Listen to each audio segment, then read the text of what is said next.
Changer de vie, de carrière, ce n'est pas simple, Isabelle en sait. Phénomène qui semble en pleine expansion dans notre société. L'électrosensibilité à l'exposition aux champs électromagnétiques provoquerait chez certains de sérieux troubles de la santé. Xavier et Serge disent en être les victimes. Les deux hommes ne se connaissent pas. Tous deux partagent le même combat, la reconnaissance de ce qui est pour eux une maladie. Une grève de la faim est quelque chose de très tragique en fait et d'horrible. C'est le dernier recours en fait. On n'a pas d'autre recours. Si Xavier évoque cette issue fatale, c'est parce qu'il souffre depuis des années sans trouver d'apaisement. Derrière ce visage de père de famille se cache une angoisse quotidienne. Xavier se dit électrosensible. Il serait allergique aux ondes électromagnétiques. Ma grosse inquiétude, en fait, c'est l'antenne UMTS qui va bientôt être déployée parce que là, je vais être obligé de quitter la maison. Je ne pourrai plus rester dans la maison. Aujourd'hui, je ne peux plus aller travailler à Bruxelles parce que l'exposition est beaucoup trop forte. Xavier craint donc l'arrivée dans son quartier d'une nouvelle antenne destinée aux GSM de 3e génération. Il est déjà terriblement gêné par celle située non loin de chez lui. Pour matérialiser sa pathologie, cet informaticien de profession fait venir un expert. Il s'agit de mesurer la puissance des ondes présentes au sein de la maison familiale, devenue également son lieu de travail. Voilà, donc ici, on est dans la chambre de ma petite fille. Et en fait, ce que je voudrais savoir, je ne suis pas trop inquiet en fait, actuellement au niveau des puissances, parce qu'en fait, la fenêtre est opposée à l'antenne. Oui. Et donc, à mon avis, si en bas on est bon, ici on doit être bon également. Hein. Les valeurs sont effectivement assez faibles et on a également un mur qui, par son épaisseur et sa structure, va arrêter considérablement le rayonnement des hautes fréquences. Mais il est clair qu'une fenêtre laisse beaucoup plus facilement passer. Oui, c'est ça, d'accord. Pour fuir les ondes électromagnétiques présentes dans son environnement, Xavier a construit ce que l'on appelle une cage de Faraday. Ce lieu lui permet de se mettre à l'abri des ondes. Il retrouve ainsi un sommeil réparateur. Quand j'ai construit la première fois cette cage de Faraday, je l'ai construit d'abord dans la chambre à coucher, je dirais, le conjugal. Donc j'ai séparé le lit en deux, etc. Et j'étais gêné, mais j'étais vraiment gêné de construire ça. Et en fait, quand je l'ai construite, je m'enfermais à clé pour que mes enfants ne me voient pas, parce que je ne savais pas comment justifier ça à mes enfants, parce que pour moi, c'est un instrument de torture, de voir ça. Alors ici, on entend clairement les micro-ondes pulsées émises par les antennes. Ce sont les modulations de basse fréquence qui sont audibles. Je vais mettre cet appareil dans la cage de Faraday autour du lit.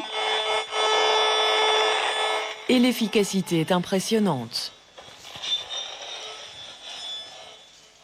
Ah oui, on entend clairement l'atténuation ici qui est quand même très importante. Le son disparaît et donc la mesure des hautes fréquences également. Si je réouvre la cage de Faraday, le rayonnement revient. Donc il faut vraiment que cette cage soit parfaitement fermée de tous les côtés et alors ça fonctionne très bien. Au cours de notre reportage, nous emmenons Xavier au pied de l'antenne située près de chez lui. Celle-ci est momentanément sous scellée pour raisons urbanistiques. Malgré cela, et d'après l'expert de Xavier, elle continuerait à émettre faiblement. Donc ici, vous m'avez bien amené sur ce site et c'est vrai que en fait, je sens tout de suite plus de nervosité, etc. Et à la limite, j'ai l'impression que même que ça doit se traduire dans la façon dont je me comporte, etc. Et donc, il faudrait le faire aussi bref que possible, si possible. Xavier ne se sent pas bien, il ne s'est jamais rendu aussi près de l'antenne. Nous décidons d'interrompre l'interview. Serge est également électrosensible. Avant de s'installer en Brabant wallon, il ne connaissait aucun type d'allergie. C'est avec le temps que les symptômes sont apparus. Il fait le lien alors avec une antenne GSM située non loin de chez lui. C'est un petit peu comme si vous aviez un casque dans les oreilles, diffusant en permanence de la musique, une musique hard rock, donc à très faible intensité.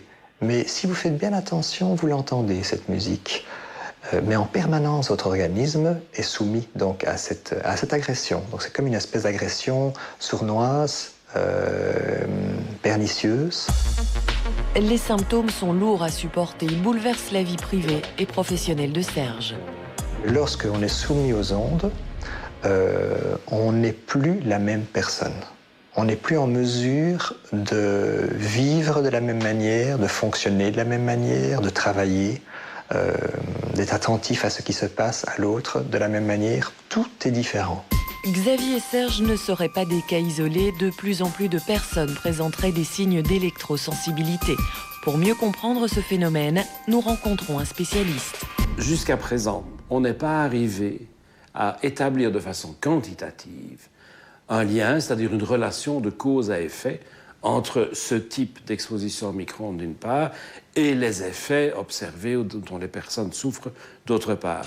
Il se pourrait que l'électrosensibilité soit en effet une conséquence multifactorielle, c'est-à-dire que l'exposition au micro-ondes très faible se superpose à, appelons ça une allergie, due à une autre cause que l'exposition au micro-ondes, et d'une manière telle que chez cet individu-là, et pas chez son voisin ou sa voisine, ça se manifeste par un effet exacerbé. C'est entre les années 2015 et 2020 que l'on saura en matière de cancer si le type d'exposition actuel est susceptible de produire des effets pathogènes de type tumeur cancéreuse.